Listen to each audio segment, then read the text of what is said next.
এই লিটন দাস আর কবে মানুষ হবে? আর কবে মানুষ হবে? কতবার একে সুযোগ দেওয়া হবে? বারবার একই ভুল একই ভুল। ঠিক আজকের টি-20 ম্যাচেও একটা ক্যাপ্টেন হিসাবে তার কি এরকম শট খেলা উচিত? তো তোমাদের কি মনে হয় বন্ধুরা? আমি তো তার ব্যর্থতা দেখতে দেখতে আমি পাগল হয়ে গেছি, আর ভালো লাগছে না।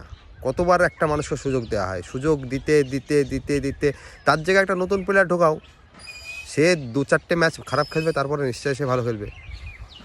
কিন্তু এইরকম একের পর এক ব্যর্থতা সত্ত্বেও তাকে টিমের ক্যাপ্টেন বানিয়ে দেওয়া, তারপরে ওপেনার নেমে একের পর একটা ব্যর্থতা, ওপেনিংয়ে এইরকম বাংলাদেশ টিমের এইরকম অবস্থা, তারপরেও কোনো রকম শোধরানোর নাম নেই। একই শট একই রকম, মানে কোনো দরকারই ছিল না এরকম শট খেলে টিমকে প্রবলেমে ফেলা। তো জানি না কি